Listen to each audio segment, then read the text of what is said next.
one hell of a year, hasn't it? Literally, Christmas is around the corner, has filming of this review, and hell of a review it's gonna be. Because I wasn't gonna do anything well into the new year. I was gonna actually take a break, but when we got a last-minute donation from our boy Johnny Page, I decided, what the hell, I'll humor him, and took a look at the review, the fanfic he requested. Now, he requested two, but I went with one over the other because, honestly, I wanted to see what it was. And when I saw what it was, when I read it, found the Discord, and started actually looking into it, I knew I had to talk about it. And, ladies and gentlemen, Legion probably is one of the most ambitious, if not, honestly, the most fun fanfic I've ever read in my life. It is what happens when you take My Hero Academia and the idea of the clones from Star Wars The Clone Wars, and you combine the two with our favorite little green-haired Cinnabon himself. And, my god, there's a lot to get into. So let's get into it, shall we? So what is Legion exactly? Legion is what happens when a Star Wars fan from the OG days of Attack of the Clones and Clone Wars looks at My Hero Academia and be like, what would happen if Izuku Midoriya had a quirk that basically caused him to have the Kamino clothing facility from Star Wars Clone Wars? And just Star Wars in general, including Legends material, because fuck you Disney, Legends is still canon! And what I mean by that is, literally the dude throws everything in the kitchen sink at the son of a bitch. I'm talking, he even went as far as to have Delta Squad on this. And the best part is spoiler alert, Nana, the whatever user of One For All, literally did the line from the game. You have been born into dangerous times. A sharp mind can be the key to survival.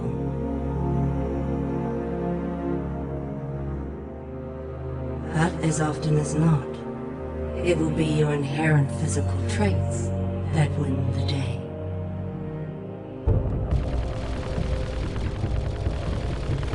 And in this regard, you will be superior to your more common brethren.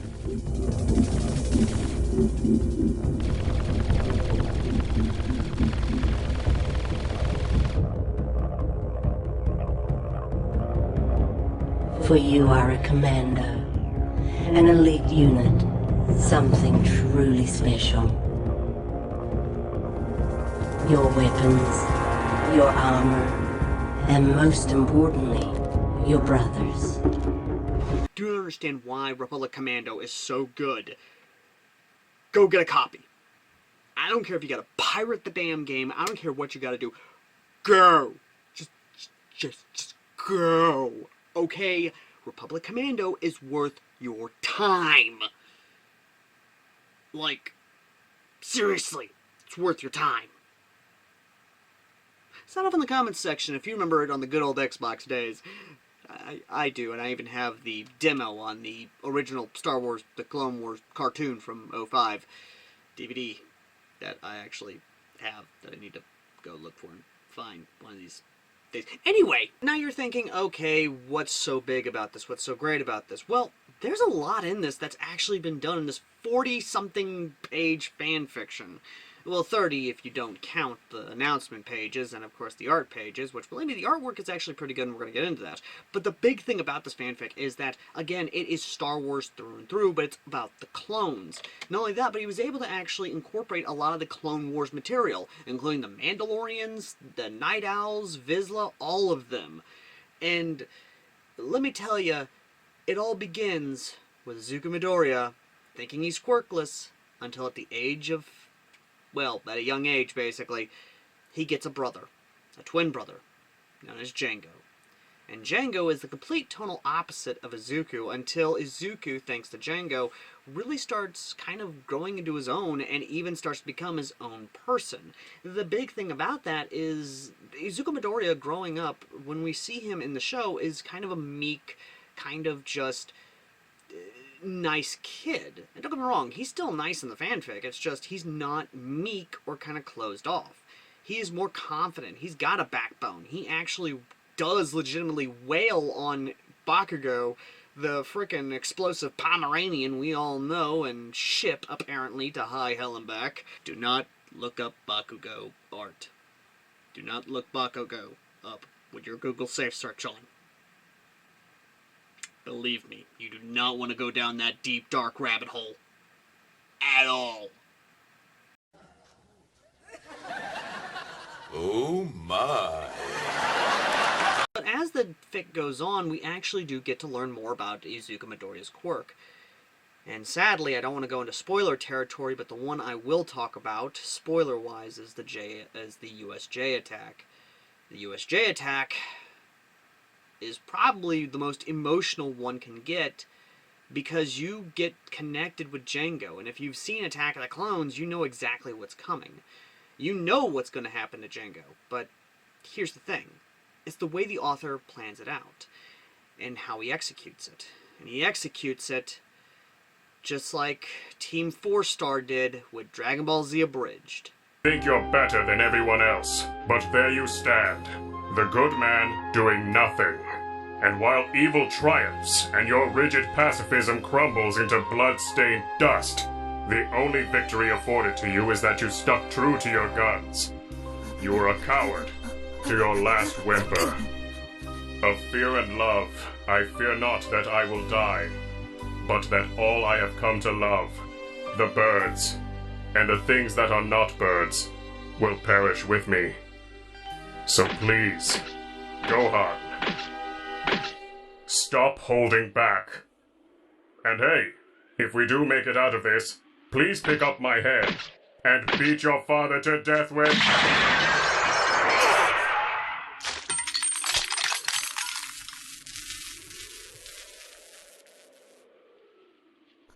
I'd say he's gone to a better place, but we both know he never had a soul.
I am not lying, ladies and gentlemen, when I say that when I read that, and I saw that, I had the song playing in my head. I saw Gohan just erupting into Super Saiyan 2, or just Super Saiyan, essentially. I saw Izuku Midoriya just breaking down like Gohan did in not just the OG Dragon Ball Z, but also Dragon Ball Z Abridged. And that's fucking good. That's a good thing to connect with that kind of emotional scene. Not only that, but the Mandalorian language itself is incorporated really good into this, and I'm not going to spoil much, but I am going to talk about some things that I actually do like from this fanfic, and I'm going to keep going forward with that.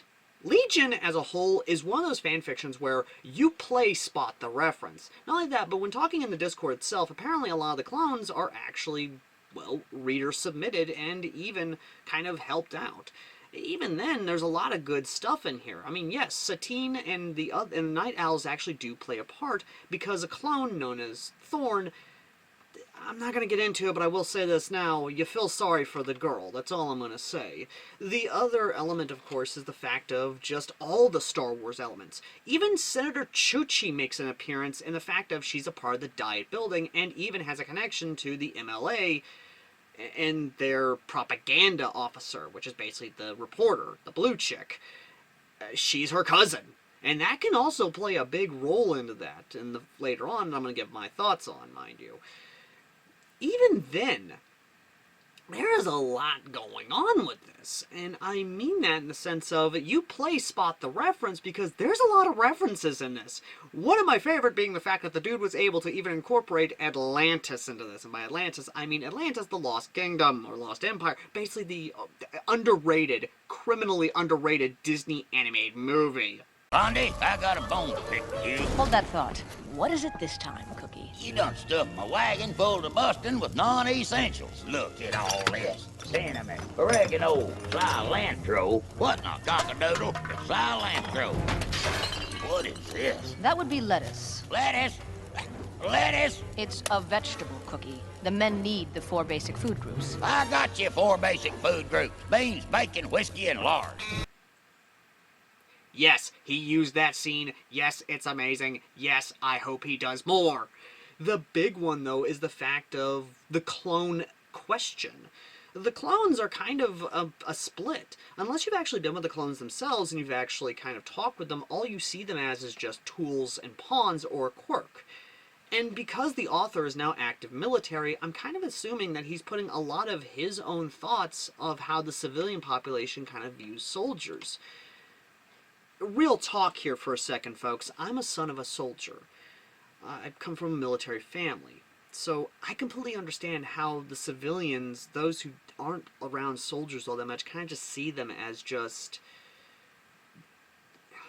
and I hate to say it, but just killing machines. Those who are automatons that don't really, they just follow orders and they kill people without question, without emotion. That could be further from the truth. My own father has PTSD from his time in the military, from the stuff he's seen. My own grandfather, who was a soldier during Vietnam in the U.S. Army, an infantryman, he couldn't talk about what he saw in war.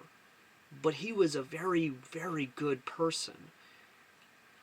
And from that generation, and even looking at it from the clone perspective, the clone troopers are basically like the soldiers from Vietnam. People didn't see them as people, especially those fucking hippies. They just saw them as killers and automatons meant to just follow orders. Another cog in the machine. And that's why I love clone troopers so much. I just see them as veterans of Vietnam as the allegory of them. And again, that will kind of tie back into my thoughts of how the author could go forward with this. But let's get back to the actual story itself. It's in a sense of each clone has their own personality, and aside of course from Delta Squad actually having the spotlight, we also get all the fan favorites. But the big one that's actually kind of sad is the fact of all the events that happen in this. We get a lot of just powerful moments in this fanfic. And there are a lot of powerful moments. Even when Izuku Midoriya instead of Bakugo is captured, which by the way, Izuku Midoriya is Mandalore, just so you know. Mandalore, you know, the leader, as in, you know, the dude, the holder of the Darksaber. Moving on. I don't want to spoil that. But when it comes to the Hero Safety Commission, they were even talking about using the clones as nothing more than expendable cannon fodder. And when the heroes who actually knew the clones, understood the clones, ate with the clones, laughed with the clones, basically saw them as who they are, as people, that did not fly over well, especially All Might, who sees Izuku Midoriya as a son, and even in the fanfic, spoiler warning, actually replaces his deadbeat father, and even becomes Inako Midoriya's second husband, because she's got his bun in her oven, and... Excuse me, the fuck did you just say? And let me tell you now, folks, if you have seen a TikToker who does some funny stuff with My Hero Academia, you'll understand what Izuku Midoriya is going to do. But let's just face it now, it's about as funny as you think it is, but I'm not going to say any more of that outside of you're gonna enjoy the reaction and the fact of All Might is lucky he didn't have a frickin' battalion or even any clones coming after him, essentially. But there are very good moments. Eerie is actually saved early, and even grows a strong connection to Coda early on. And that does tie in, once again, back to the clones, and even some of how the characters change and grow. That is one thing I kind of want to point out about this fanfic, is the fact of the characters legitimately feel organic. They feel like they're actually growing. Even when the combat begins, a lot of kids, students even, will pick up a blaster. When the events and the fight for All for One happens, even when Island happens, these hero kids are not just sitting back and doing nothing. They're actually picking up a weapon and they're actually fighting. And yes, you heard me right. They're picking up a weapon. They're picking up blasters. They are fighting alongside clones. They are not sitting back. They're doing their part. So the clones don't have to die for them. That is fucking powerful, in my opinion, and leads back to what the author could do in the future. I am not joking, nor am I just exaggerating when I say that Legion probably is the most most ambitious and most fun fanfiction I've ever seen from the My Hero Academia fanfiction scene, as well as with Star Wars. Again, it brings up some cool questions and even brings up a lot of other stuff. Even going as far as pulling an Inception and going into Izuku Midoriya's mind, which, again, that's something else I want to bring up in the long run.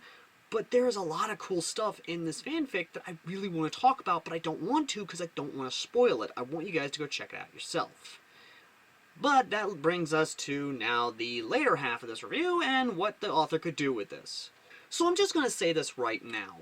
The big thing about this fanfic is that the author could do a lot. He's brought up some nice political stuff, but the biggest one about it is just how he can kind of incorporate a lot of better, well, not better, really interesting ideas. Especially with the Separatists being hinted at in the trailer chapter. And yes, the Separatists are coming. What the author could do is actually create a joint tactical force between, of course, Japan and America and the Vode, or at least in this case, the Clone Army. Another element that he could do and pull is the fact of Japan technically doesn't have a National Guard.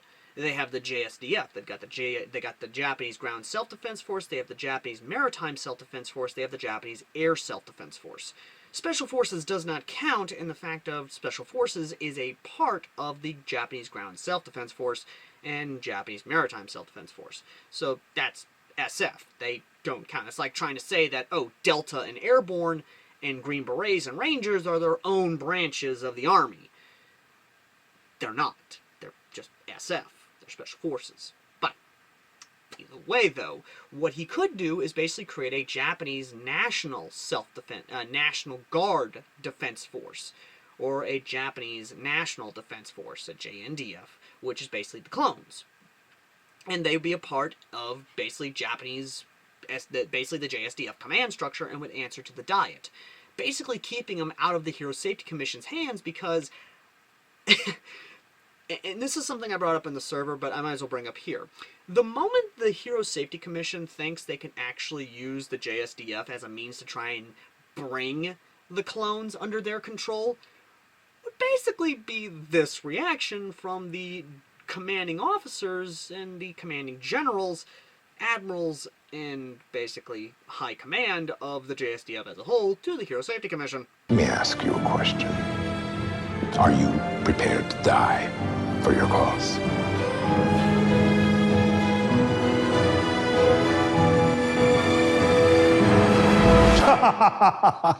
I was acting. Or was I? Yeah, no. Soldiers do not turn on soldiers. And the JSDF, which, again, with the Cultural Festival, they could actually have JSDF and even American military representatives there kind of looking at the clones, kind of talking to them, and kind of just, kind of getting a feel for them. Yes, Nezu would obviously be on guard, as well as Izuku, but Izuku respects the military more than he respects a government body that thinks they have more power than the main government. And again, pulling from real life, when a government body believes themselves to be more powerful than the legislative branch of the government or even the main government themselves, is when you start looking at their finances and start to do a deep audit. Yes, I'm looking at you. I'm looking at you guys. Yeah, I hope you get defunded. Again, this is where a lot of the respect to the military can kind of come into play, especially with the music. Music is a big part of this fanfic, and it is actually really good. Something that they could actually use, of course, with the clones is a couple of songs. A cadence that could be used is Fallen Soldiers. Fallen Soldiers talking about essentially the soldiers who have died and have basically helped create a future for the next generation, and the fact that we stand on the shoulders of these fallen heroes.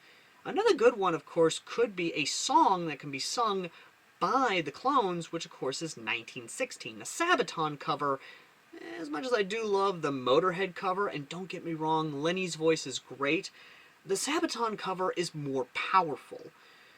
Again, I love the original Motorhead version, I just think Sabaton's is more powerful, and more feeling behind it. Again, there's a lot that can be done, and a lot of good stuff, including Hey Brother is another good song that can be used. Again, there's a lot of good military-themed music around, of course, the men and women of our armed forces, and just the camaraderie and the respect we have in the services, and for the services that basically protect our rights and freedoms we have today. Another big element that can come from, of course, Izuku Midoriya having much more closer relations to the military is, again, something that I think a lot of people forget, is the fact of Japan has a joint defense pact with the United States. And if anything was to happen to Japan, be it external or internal invasion, or any sort of military force that is basically threatening Japan and has openly attacked them, the United States comes in the help of the defense of Japan. This is an actual joint defense pact we have with them, and if it's still enacted and still a part of basically this version, Legion's version of Japan in the United States, then what could happen when the Separatists do come about is we see essentially a North Korea situation, where the Separatist, or in this case, North Korea, analog, is facing essentially the United Nations, or in this case, a joint tactical force of course, the JSDF, the VODE, the clones, and of course, the United States military, or at least in this case, the Marines, Air Force, and Army elements that are in, well, Japan and stationed in Japan, and could ultimately split the country in two. Because as much as I want to say, oh yeah, no, Japan would not fall into a civil war type situation, No. you clearly haven't looked at Japan's history in the past couple hundred years, have you? Because, they have faced a couple of civil wars. They have faced a couple of unification wars. They have faced upheavals. They have faced actual armed insurrections. I mean, Jesus Christ, how do you think Imperial Japan came to be? I'm just saying, okay? Whew. Moving away from that uncomfortable topic, the big thing with the conflict itself, the Sino-Separatist War, unless of course, you know, the author has another name for the conflict, we could see a lot of government entities, or at least a lot of those who are not friendly to the Western world, kind of help support the Separatist. And we can see, of course, the militaries of the Western world, the Allies, the JTF, while not getting, of course, the technology needed for, say, you know, from the clones, because, you know, they could be a nice little stipulation saying, you know, we're not going to give you our tech, but we are going to work together with you, you know, unless we trust you. I could see the U.S. military and even the JSDF actually kind of adopting an armor similar to the clones, a la Imperial Army troopers. As for the weapons, while I cannot speak for the JSDF, I can speak for the U.S. military, considering, well, I know the U.S. military adoption, and of course I've looked at the history of the U.S. military's adoption of firearms, and let's face it, they go for something that's basically similar to the Armalite platform, which is why I'm going to use this Fallout 4 mod as an analog. Ladies and gentlemen, I present to you the AER-15, the Adaptive Electronic or Adaptive Energy Rifle, or Automatic Energy Rifle, or Adaptive Electronic Rifle, Model 15.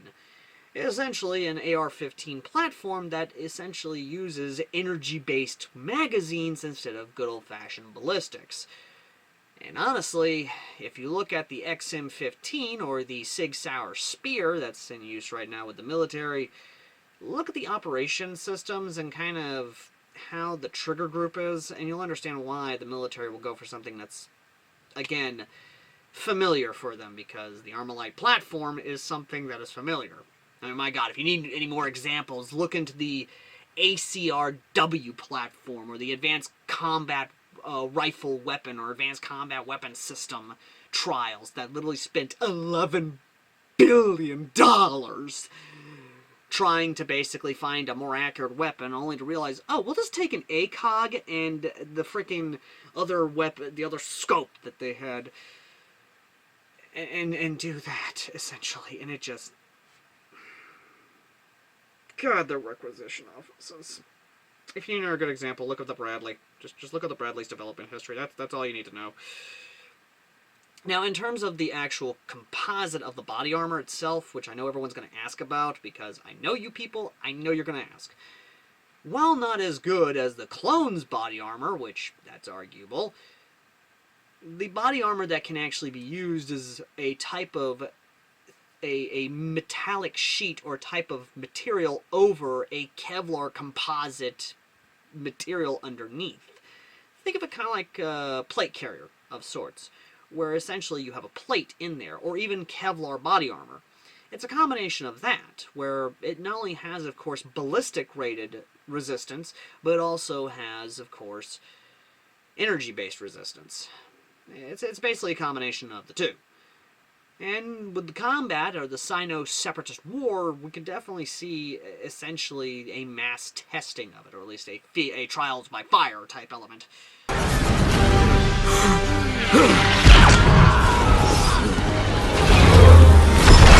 Your Empire needs you! Troopers forward! Solo, get up! We're almost there! Almost where? Where are we going? Just over that last ridge! Victory!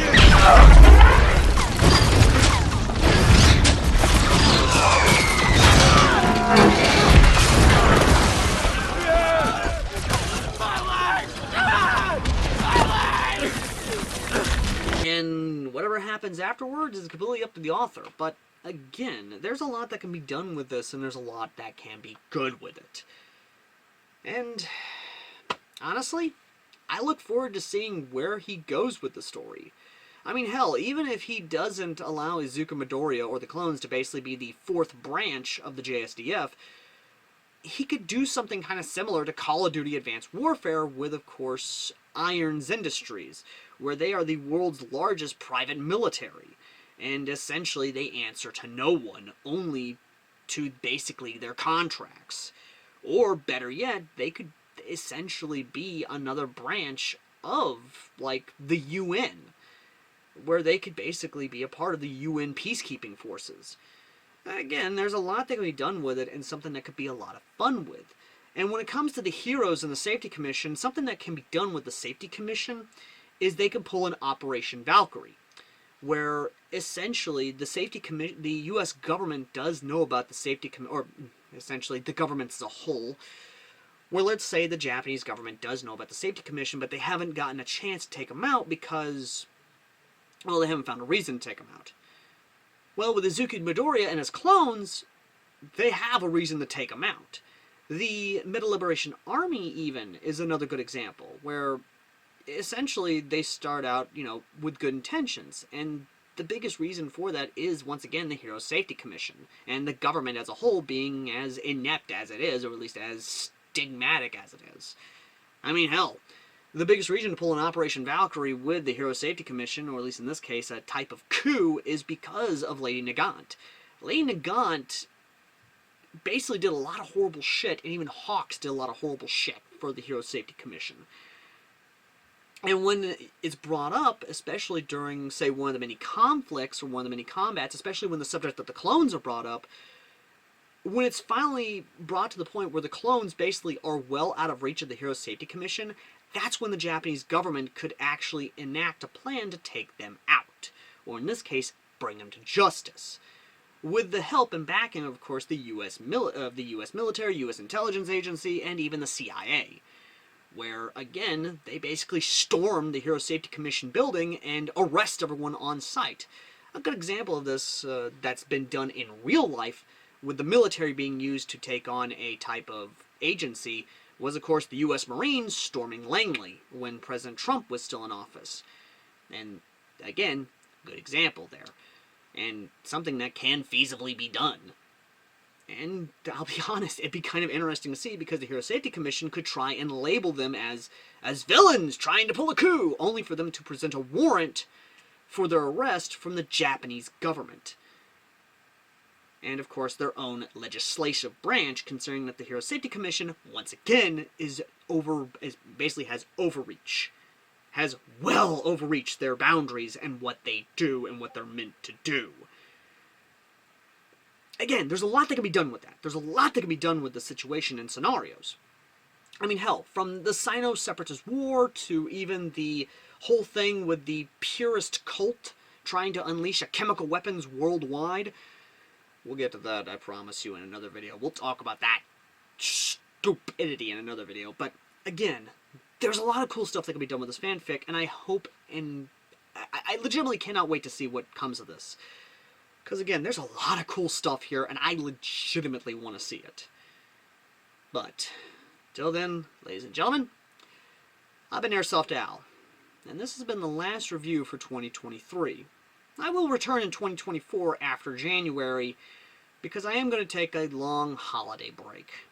And, as always, I've been Airsoft Al, and I wish everyone watching this a very Merry Christmas. Happy Hanukkah to my family in Jerusalem, and to those fighting in Israel, as well as my Jewish family in the States.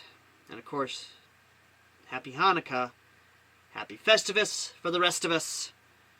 And to those who don't celebrate the holidays, fuck you, go get married. And if you want to help support the channel, check out the links down below. If you buy anything through those links, it helps support the channel. And if you want to help sponsor more reviews in the next year or the coming year, then please consider checking out the PayPal or Cash App down below. And, once again, a huge thank you to Johnny Page for sponsoring this review. I wouldn't have found out about this fanfic without you, my man. And to those who believe that there's a fanfic out there that actually has some interesting stuff, let us know in the comment section down below, or, again, sponsor a PayPal or Cash App review. Till next time, ladies and gentlemen, I've been Airsoft Al, and I will see you all in 2024. Happy holidays, guys.